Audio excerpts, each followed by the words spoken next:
Good morning, listeners and viewers and supporters. Jalf. Morning, Ammar. Yeah, how we doing? Yes, very good. Anyway, good morning, and you're listening to Ammar and Jalf. Live on our weekly radio show right here on Spice FM. Each week we'll try and bring some views, news, and one or two clues from the business world. Asian Business Connections aims to connect, support, and promote the Asian and wider communities. And we'll be talking shop quite literally, not just corner shops. Whether you're looking to start a business, have an existing business, or you just want to talk business, we can help. We can help. We can help, and we do help. Gosh, it's busy. Isn't it? Well, it's getting. I think we're coming to the end of the month, and we're entering December, Ammar, and you know, we're in full flow of the festive season. We are, but curiously, I came into town yesterday. Sadly, very sadly, because I needed my filling had cracked, and it's a sad state of affairs. In the good old days, you'd just pull it out, wouldn't you? Or just let it do whatever. Yeah, I mean, people It wouldn't cost you anything, would it? Well, yeah, people would kind of use pliers and stuff like that, wouldn't they? Yeah, and you just dealt with it. Now it's like, anyway, the point wasn't about my filling and the cost of a filling these days. It was more about, it looked quiet. Well, how did you get into town? Did you get a bike on a bus? With great difficulty. You're only allowed to come with a bus or on a bike. Yeah, well, even then, you can't get in or out, can you? It's like, I just genuinely cannot believe how challenging it is. I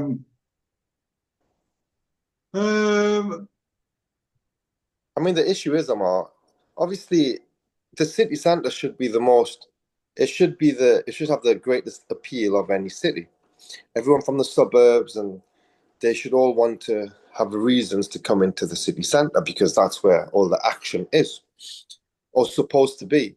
So, but if the city council don't understand that and not making it easy for people to come into their city centre, then people are just gonna shy away and look at options and alternatives, whether it be for appointments such as dentists, or whether it be lunch or dinner, whether it be shopping, because there's plenty of action happening in other areas, metro centre, whether it be the suburbs.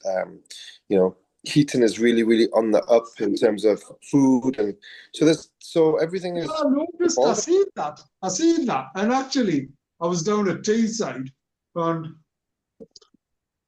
I must admit, Middlesbrough was. I mean, it doesn't have the same offer as Newcastle, but as a city centre, so Middlesbrough was busier than Newcastle, and there wasn't anything on. There was no Christmas markets. There's no really attraction there.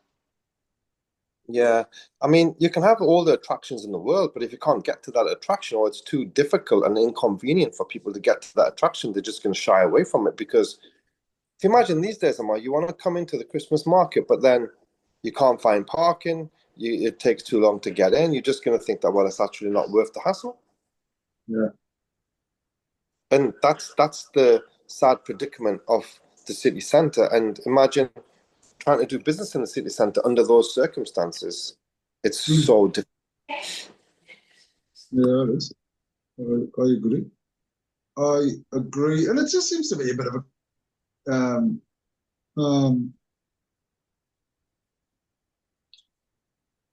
conspiracy is what it feels like. Anyway, let's get into the show, because we're just we always seem to complain about traffic. I suppose because it's so painful, right? That's the problem, and it affects everyone. So this week, Jalf, right?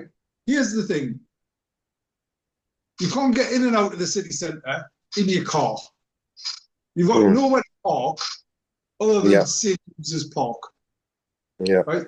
The only space that you can reasonably park now is St. James's Park. But if there's an event on or anything like that, it's filled. You've got no other long-term parking where you can comfortably and conveniently leave your car. Everywhere else is either 1 hour or in certain extreme circumstances 2 or to the max 4. Right? Now, if you wanted to come in and have something to eat and do some shopping and whatever it is, the likelihood is you're looking at 5, 6, 7 hours, aren't you, ideally, to do it properly. Yeah, like at least 3, 4 hours. Yeah. And if the 3, 4 hour spaces have gone, then naturally, anyway, it's just a drive to, sadly, to make money and penalise everyone, allegedly. And there's a balance. Yeah, I think it's just what it is. I mean, the amount of, and I think that's just so wrong. The city council, the agendas are just completely wrong. City council should be there for the best interest of everyone living in the city, the businesses and the public, and make life as easy as possible. We appreciate it's a business and you need to have income coming in, but that income needs to be earned fairly, with the benefit of the doubt should always go to the people and the businesses. So instead of making all of these changes, let's make it an hour park and we're going to make loads more money from it and we're going to get a lot more tickets out of it. That's just the wrong way to think as a city council. I mean, that goes against all of the values that they set out when they become city council leaders and whatever it may be. I mean, I remember once we went through all the values that someone working in a public space should have: selflessness, A, B, C, and D, but it feels as though that they're not being followed. And the impact on the city is terrible. And it's currently without leadership as well. So I don't know what impact that has, because I just sadly feel that regardless of who comes in, there's ulterior or there's decision makers beyond the city council that are forcing these decisions through. And because it's not just our city centre that's suffering. I think there's lots of other cities that are suffering in a similar way. And I just can't, for the life of me, think what the gain is for all of this. But it is what it is. And hopefully, it's not as busy, Ammar, but I think there are certain days where you feel something, but it's just not enough. There's not enough days where you feel as though, it's really, the hustle and bustle is there. Whereas ordinarily at this time of the year, the hustle and bustle will be there continuously until New Year's Eve is done and you go into the new year. 1st of January, you see a massive drop in numbers in A, B, C, and D. So hope the budget is out the way, people feel a bit more settled, and let's hope that we can have a bit more normality for what's left in the rest of the year. Yeah, and let's see. Here's a presentation, and let's do the presentation and do the official part of the show, because I feel as if it's important to raise what's going on in the world. So welcome to Show Business. It's a show about business and 2 old men complaining, is what it is. And here's the headlines this week. AI could replace half of the work carried out by American workers. I'm trying to understand why just American workers. Jeff? Well, is it not because, what about in China? They are further forward on AI, are they not, compared to where America is? Yeah. I mean, AI is brilliant. It is amazing. And the thing with any tool is it's a tool, and everyone's trying to jump in on this tool unless you understand what the tool can do and how to effectively utilize that tool. It's always going to be a bit of challenge is what it is. Gosh, I've just realised, looking at my calendar, that the Everton match is at 5:30. That's ridiculous, isn't it? Why? What were you planning? Anyway, yeah, sorry. No. I'm going, so I'm looking forward to it. But I just would have Why are you preferred. going in Liverpool? Yeah. Everton, Oh. exciting. I've got some tickets if you want them. Are you in the away end, Ammar? Newcastle end? So I've got 2 tickets for the away end, and I've got 2 tickets for the home side. All right, brilliant. Do you want to go? Nah, not on Saturday night, Ammar. All right. That's a shame. It's a beautiful stadium. It's brilliant. It's and anyway, we're getting distracted with the. We always end with the football, where it's a show about business and football and 2 old men complaining. AI. So, according to this news piece, AI could replace half of the work carried out by American workers, McKinsey warns. AI and robotics could automate 57% of all US work hours using today's technology.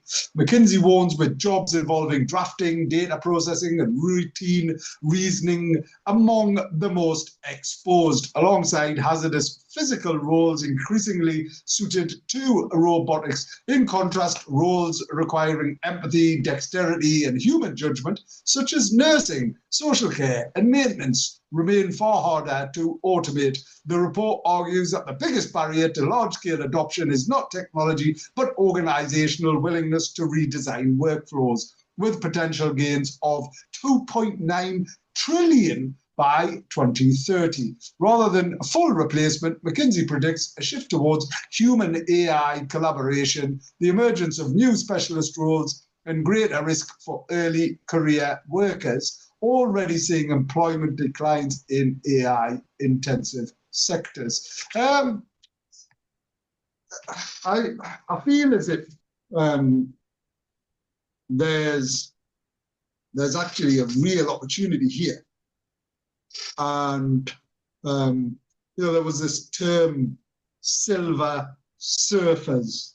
And looking at my silver hair, I feel as if I'm there now, although I've had silver hair for a very long time, right? But, Jalf, think about the level and depth of experience that older people have. Not old people, but obviously because I'm older. But that we're not using.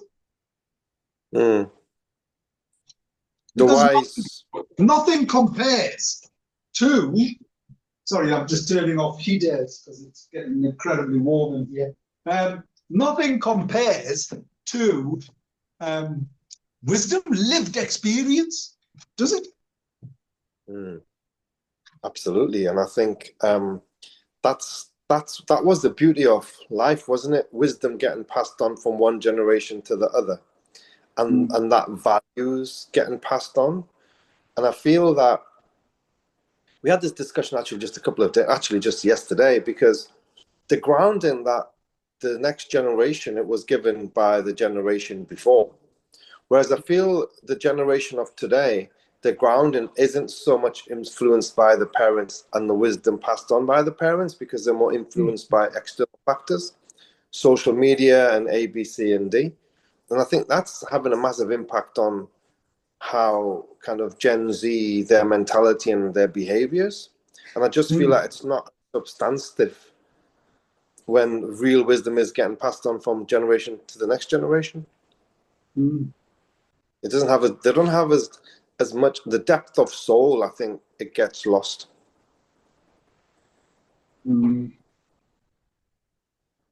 Yeah, I just feel as if it's having those conversations. I love talking to people like who are significantly older and just listening to their lived experiences from you used to call, like, and we still got them, right? Elders. I suppose you and I, or possibly not far off.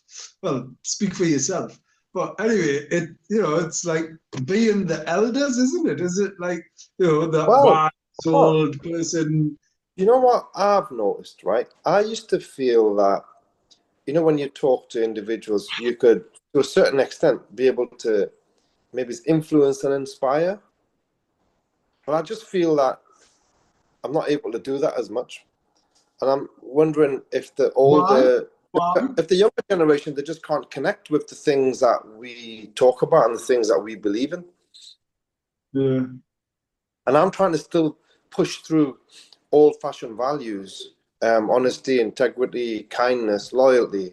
I mean, I had a meeting with about 25 members of our staff, and I asked them, what's the meaning of loyalty? And I didn't get the correct answer from a room full of 25 people. Mm. And it's just simple. It's a simple answer. It's just a deep sense of support and allegiance. And I think they're not taught that. They're not understanding it. I don't know. And they just can't connect to things like that as much. Yeah, it, they're not, these aren't technical skills then, are they, Jeff? No, and that's the thing. On the technical, they're brilliant, right? These are life skills, aren't they? It's like, and I suppose a lot of that comes from interaction, right? So Well, that probably comes from the thing that you've just mentioned just before. It's passing on that wisdom. I think a lot of it comes from there. So how do you pass that wisdom on? Is interaction, right? If I remember my late father, it was like he'd sit and go, son, and whatever he'd say, but it wasn't just. Rarely did me and him have a conversation when I was younger. We really connected when, sadly, like the last sort of 5-6 years before he passed, right? But anyway, the point is and was at that time, as a young person, I'd constantly be exposed to other people, right? You'd have to be sat and you'd sit in a room. You weren't allowed to watch the telly, whilst the older people and your father and your friends and your uncles would sit and have conversations, right? You'd be exposed to that from a very early age. You'd equally be exposed to, serving people, bringing stuff in, helping people. Like, it was just a natural thing to do, wasn't it? And you had to just sit, like, you weren't allowed to do anything.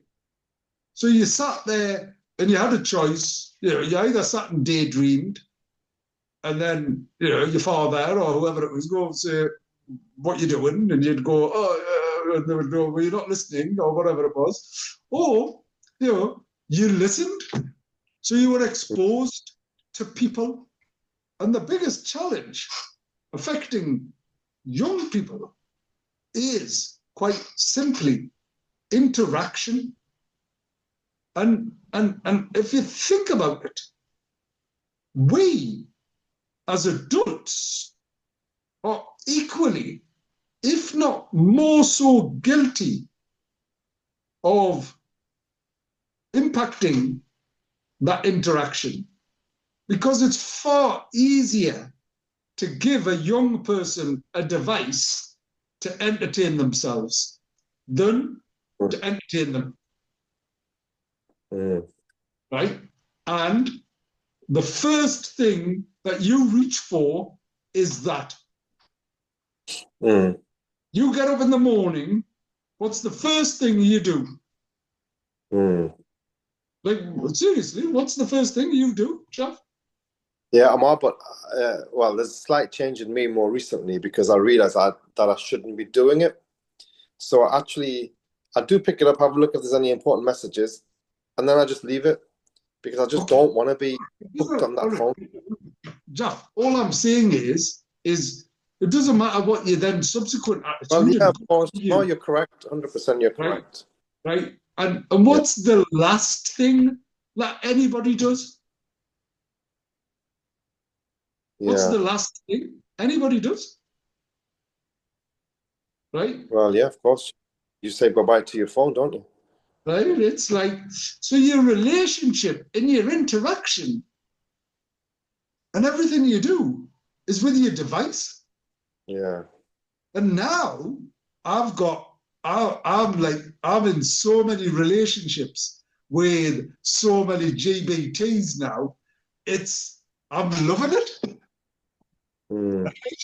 because I've now found someone that thinks like me, acts like me, talks like me, and has a conversation with me, including challenging in the way that I want, without judging me, without any of the emotional elements. So I've gone literally all in regards to AI. I have been testing it, using it. I was one of the first 100 million of ChatGPT. You know, I've used Sintra, Claude, Plexity, all of them. And I've now got my own agents. I've now got my own projects set up. I now put everything. I mean, Jeff, right, to illustrate how incredible it is. Here's two very crude, quick examples, right? On Sunday, I woke up and and the heating didn't feel as if it was on. So I went into the garage, had a look at the boiler. There's a boiler error. I was like, all right. I put it into ChatGPT, told me to take a picture. It said, here's your boiler. Here's what it is. Here's what you need to do. Here's the error. Do all of this. I'm going to talk you through step by step what you need to do to fix this, right? I'm going to talk you, and we're fortunate. We've got insurance. We've got British Gas. They're really good. They'll send people out. But I was like, oh my gosh, as in I've been using it, but more from a theoretical perspective, and it fixed it. Like talked me through, told me exactly what to do, how to do it. All of a sudden, I'm now a plumber, right? There used to be this argument of YouTube, right? People would watch a YouTube and they'd become a. Now, obviously, I'm not going to start replacing pipes and I'm not going to start, pulling boilers and this. My point is, though, AI, if you have the wherewithal to do anything, it allows you to do that. And then exactly the same thing, went to the new office block. One of the doors had an error on it. I was like, all right, okay. And I took this, it said, this is the fault. Let's do a diagnostic of it. And do this, took a cover off what I thought it said it was telling me to take a cover, took a picture, shared it with us. No, put that cover back. What you need to do is look at underneath there, do this, fix this, do that. Right? Now, both of those call outs, probably £200-300. Right? In fact, the door one would be far more. We've got a maintenance contract and whatever else. But I'm just sharing you very simple practicalities. Now, of course, there's an element and an aspect of like having some grounding around this. I know how to fix things anyway. I know what a boiler is. I used to I used to replace spark plugs. I knew what a carburetor is. I knew where to put my Red X engine top up in to make it perform faster in my XR3i convertible. I know how to change a plug. All of these groundings allowed me to be able to do that. Now, would anybody else, young person, be able to do that? Possibly, but possibly not. So they still need to have the grounding, right? That you're making, that we're talking about. And my point around all of this is AI is a brilliant tool if you know how to use it and you have the grounding and the skills to be able to do that, right? It's like I certainly am not suggesting that anybody starts becoming a plumber or an electrical engineer watching an AI or talking to AI. I'm just telling and sharing with you the profound application of it. The thing that people do need to consider is having those ground level skills. And the only way you're going to get those ground level skills is through interaction, right? And whilst I'm getting excited about the AI chat bots that I've and the agents that I've created and the process and the workflows and everything else, and equally, I know that if I gave everything up now and concentrated on deploying AI into businesses to help them increase their efficiencies, it's a brilliant job to have. But to enable that to happen, because lots of people are jumping into AI, you need to truly understand your business.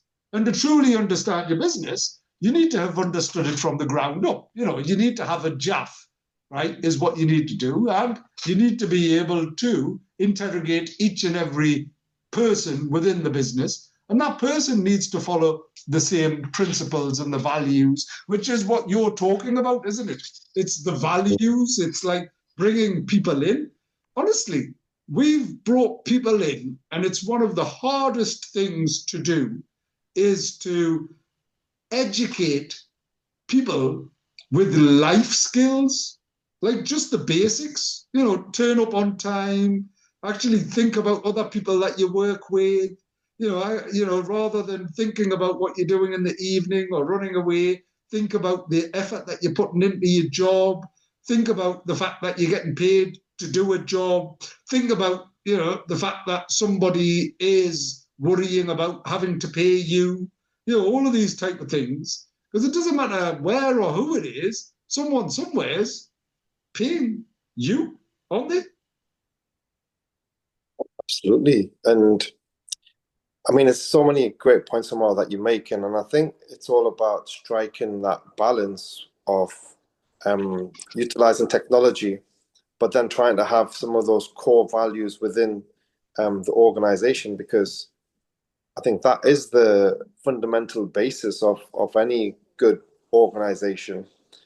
Lock down the core values and then be free to be able to bring in technology, respecting those core values. And if you can find that balance, keep a team happy, the silver foxes, along with the up and coming youngsters, techno savvy individuals, and trying to find the happy medium.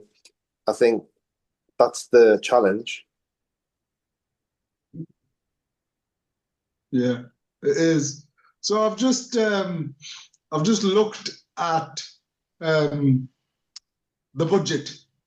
Yeah, right? let's talk about the budget, Ammar, I think. Let's talk about, right. So from a practical perspective, so I've just talking about GBTs and whatever else. I just ran a prompt saying, give me an overview of the budget from the lens of an Asian business and how it may impact an Asian-owned business from a cultural and religious perspective, but also recognizing that the vast majority own low-skilled environments where the cost of a minimum wage rise will be profound, right? Okay. And it's not just Asian businesses, but I'm picking out because we're sat on Spice FM, and actually, but I and you know what, Jeff? Half of the battle with the AI is knowing what to say to it, because unless you are able to elaborate in the way that I have, you're not going to get the answer that you actually need, right? So I've trained and learned and all of that. We've got things like master prompts, system prompts, canvases, and I'm happy to do an AI overview, session in one of the Spice FM shows, just to share some of that insight on what are the simple things that you can use professionally and personally that could make the biggest impact. But anyway, what do you think about that? Should we do an AI session? I need a session in that myself. So now I'm going to bring my thinking cap on that particular day and Good, good. Right. So here's a clear and grounded overview of the budget through the lens of an Asian-owned business, taking into account cultural norms, religious considerations, and the operational reality that many Asian businesses operate in low-skilled and people-intensive sectors where wage rises have major consequences. I have kept this focused, forward-looking, and directly relevant to the lived experience of Asian entrepreneurs across retail, hospitality, care, transport, beauty, food, and small manufacturing. So, overview of the budget from the Asian business lens. Asian-owned businesses sit at the intersection of entrepreneurship, family responsibility, cultural expectations, and community service. They are often the backbone of local high streets and neighborhood economies. This means fiscal changes do not land in a vacuum. They overlap with faith, culture, intergenerational working patterns, and deep community ties. The latest budget carries a mix of pressures and opportunities. So, minimum wage rise. The biggest pressure point for most Asian businesses, I'd say for every business, right?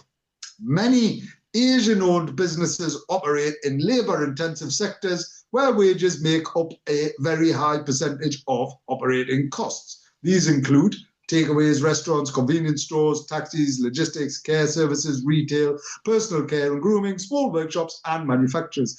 A rise in the minimum wage hits these sectors immediately and directly because margins are already thin, and many businesses employ family members, extended relatives, and loyal local staff. Key impacts: significant rise in wage costs, risks reducing profit margins to near zero. Family members who work informally or part-time may need to shift to more formal hours and pay structures. Businesses may reduce opening hours, especially during quieter periods. Some may be forced to increase prices, which risks reducing footfall in cost-sensitive communities. Movement from flexible cash flow to more rigid payroll systems creates additional administrative burden. Cultural and religious considerations: many Asian business owners feel a moral responsibility to protect existing staff. This makes layoffs or hour cuts emotionally harder. Faith principles around fairness and dignity at work mean people will try to absorb the cost rather than pass it on too quickly, and businesses heavily staffed by family members may try to preserve household income rather than strictly follow commercial logic. This makes the minimum wage rise not just a financial adjustment, but a cultural and emotional one. What do you think about that, Jalf? I think all of the points are very, very valid. For sure, you have to, I mean, it's going up by 4.1% on the higher tier, 8% on the lower tier. It's not just those that are on a minimum wage that you're going to have to give the pay rises to, but those that are salary employees, you can't not at least do another 4.1% pay rise on their package, because how are you going to justify just giving those that are on an hourly a pay rise and those that are not on a salary?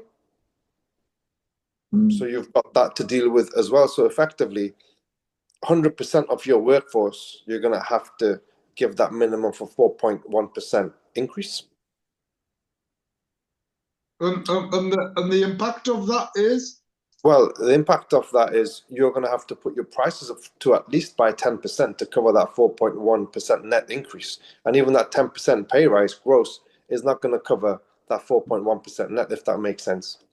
You probably have to, if you want to do it, times that by 4.1 times by 4, if you're trying to have 25% labor costs, which you can't achieve these days. So you're going to have to at least put your prices up by 16, 17% to be able to counteract the increase in labor costs. And that's when it starts to get real messy. It's, yeah. So other key considerations: business rates relief and capital allowances. Many Asian-owned businesses have limited time or confidence to navigate reliefs, grants and allowances, even though they are often eligible. The budget may contain support such as continued small business rates relief, capital allowance extension for equipment, vehicles and technology, support for energy efficiency upgrades, incentives for investments in digital adoption. Cultural relevance: Asian businesses often reinvest early and regularly in property, stock and equipment. Accessing relief properly can therefore free up cash for growth. The challenge is awareness and confidence in applying. So we need to share some further data and detail on that, Jalf.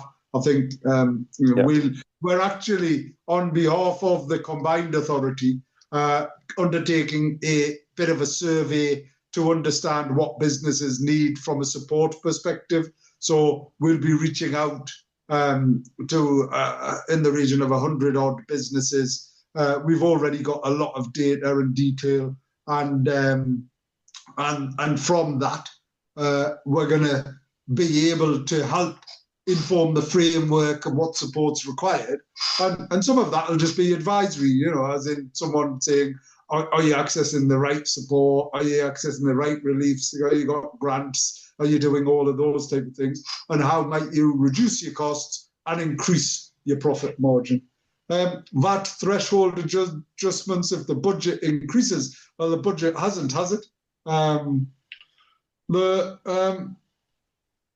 does that mean about that threshold? Have they increased that? No, they haven't, but they were considering it, weren't they?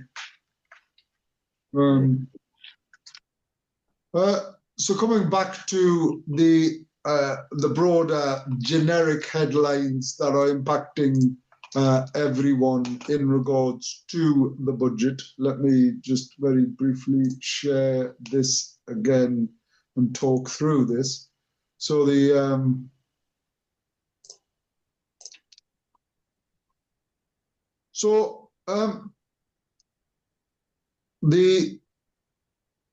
budget business rates changes, Jalf. The standard and small business multipliers reduced, giving most SMEs slightly lower bills. Gets permanently lower rates, so a new high value 50.8 pence multiplier will increase costs for large premises. Film studios keep 40% relief until 2034. So it's actually quite complex and complicated, the new approach to this. Capital allowances shift from 2026. Main writing down capital allowances drop from 18% to 14%, less relief. So new 40% first year allowance available from January 2026. Good news for sole traders and those buying leased assets. Zero emission, 100% full year advantage extended to 2027. Capital gains tax and exit planning rises from 10 to 18% in 2026. Much higher tax on selling a business or shares. So if you're doing that, you probably want to sell your business now. Lots of people are. Of course, you don't want to sell your business. That's not what I'm suggesting. Corporation tax and penalties. Corporation tax can change, but late filing penalties double. Dividend tax increases. Dividend tax rises to 10.75% basic rate and 35.75%, reducing take-home pay for directors and small company owners. Electric vehicles, there's going to be a charge. Income tax threshold freeze, so that means more people are going to go into paying tax. Because let's say that inflation has gone up. So if you're on a 40,000 bracket, but because of the cost of everything, really that should have been taken up to 50 grand, for example. Yes. And they're not doing it. They're just leaving it in the same place.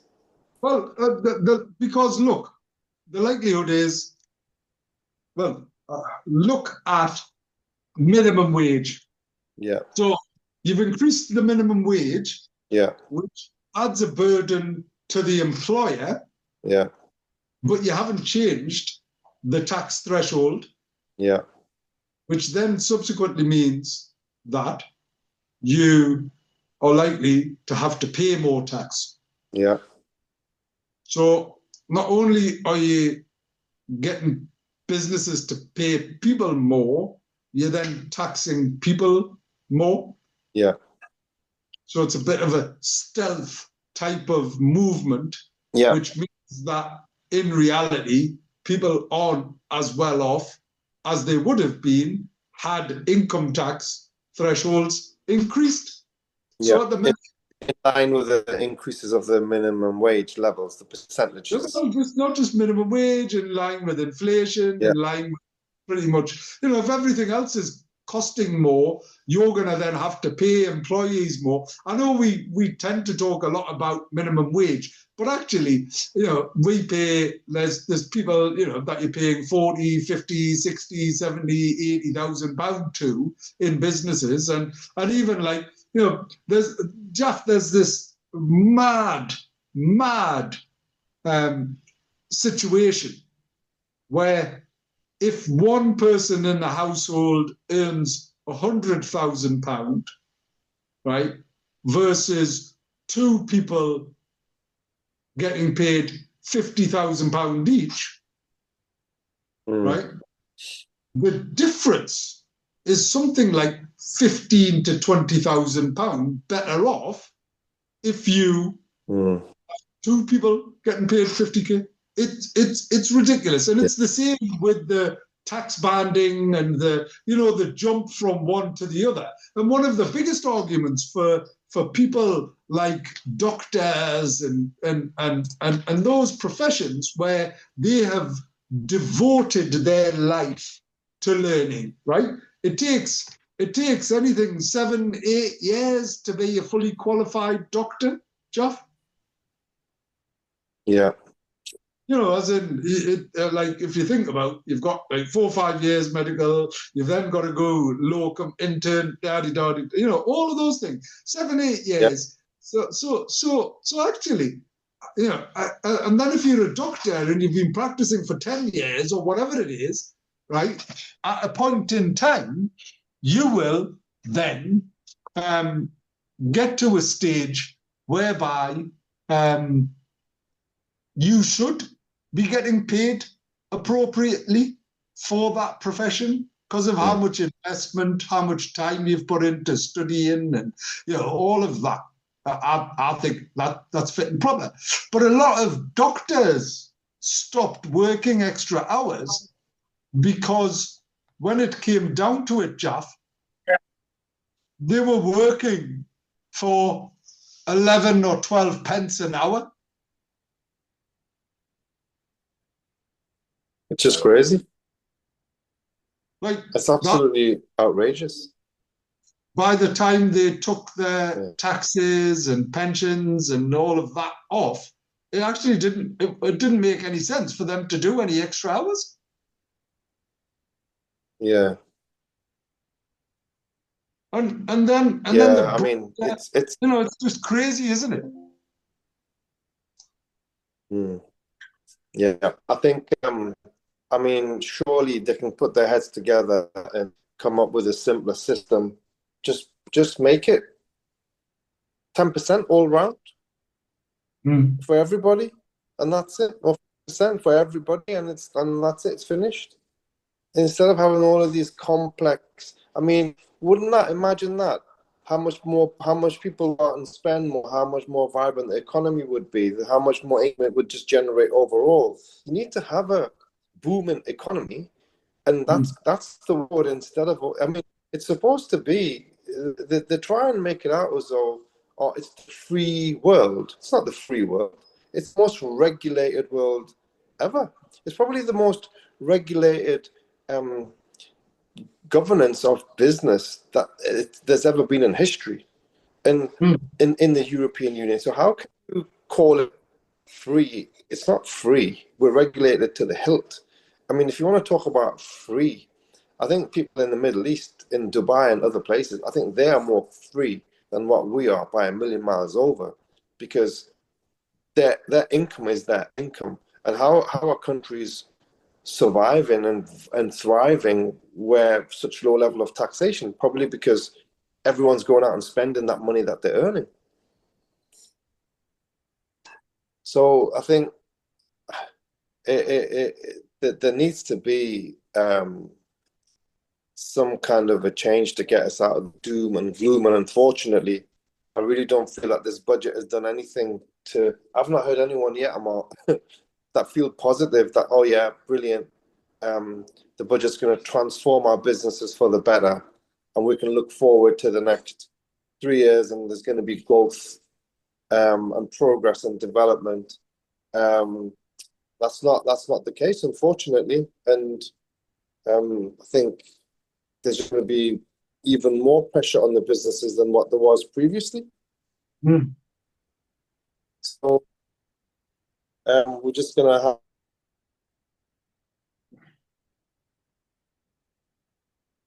It's incredible, is what is happening. It's the impact, and I've lost Jalf. I don't know where or how, but I'm still here, and I'll keep talking. Jalf, you're back. What's happening to your signal? Are you getting hacked? Hello? I'm not too sure. Maybe the AI is just trying to take over, Ammar. Yeah, I've lost your picture. Turn your camera back on then. Can you turn your camera on? Have I done anything? I've not really. You're not. I think it's not my camera's on, Ammar. I think it's Can the you Spice see me FM one then? that's not on. It's what? Yeah, I can see you. Yeah, I I think can't it's the see. Spice FM one Oh, that's on. no, it's saying your camera's off. Oh, and you've gone. Hello. Good morning. Anyway, you're listening to Ammar without Jalf. And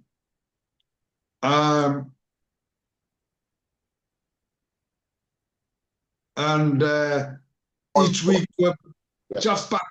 I don't know what Jalf's doing. Jalf, why are you doing the...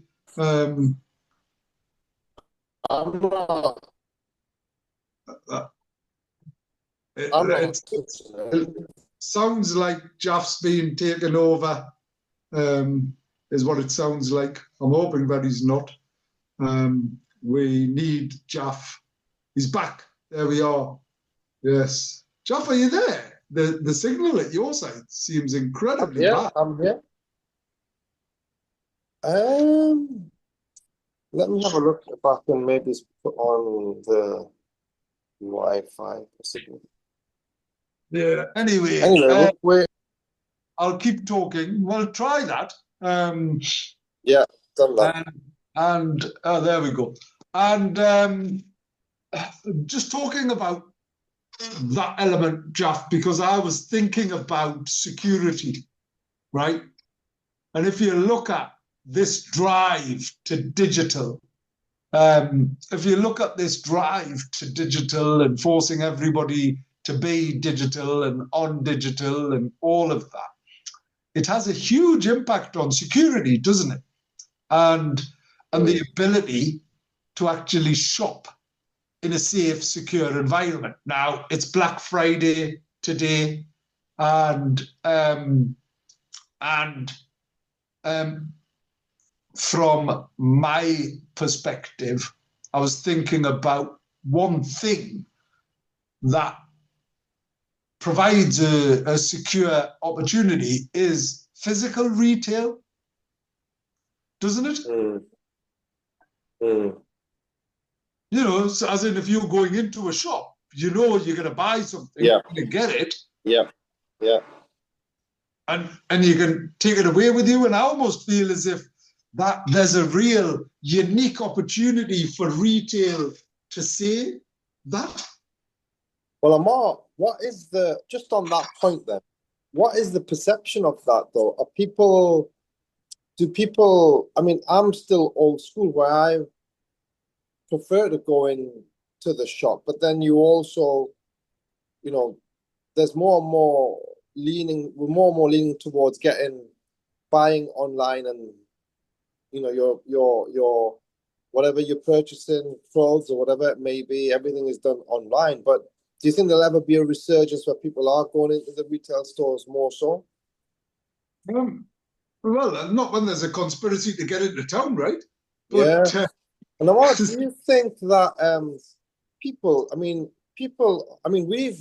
we as an operator, we've stayed away from getting onto these. I'm talking about food now, getting onto apps where they deliver food to people's houses and stuff like that. Because if you have a look just for 1 second at the prices that the operators charge, the premium on a takeaway food service is 25% more than what it would be if we were to just go and collect, because of the premium they have to pay those.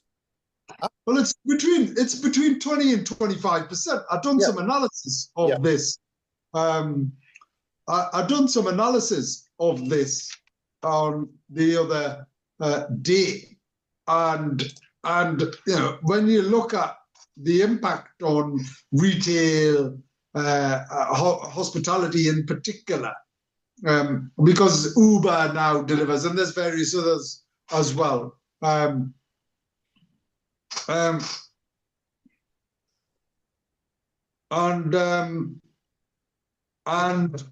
there's some real challenges when it comes to that. And we need to encourage people to buy direct, to buy local, I feel.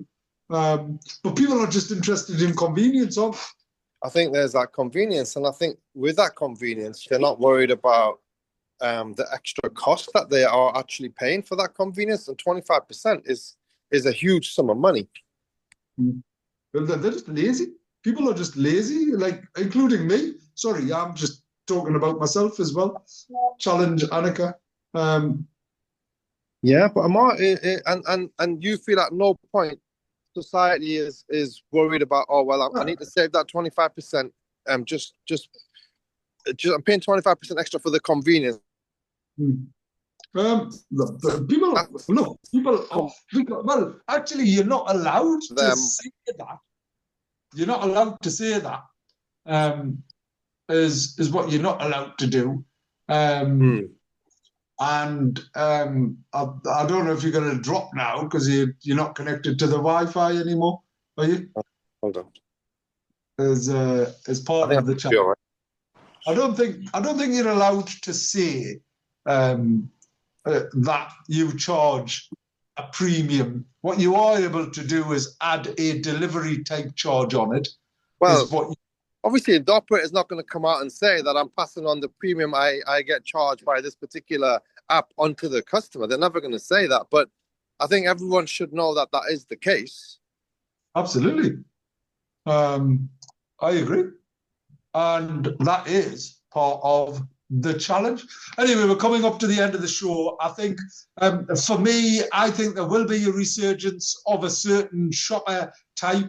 I think there's a unique opportunity for retail, high street retail and in the street retail to step up and take advantage of the fact that it's safe, secure, and the experience of it is brilliant. I went into town yesterday, bought some items that I probably wouldn't have bought, and felt really, you know, you keep buying things online and they don't fit you and whatever else. I actually tried something on, and I couldn't remember the last time I tried something on. It was just like, oh my gosh, I tried something on.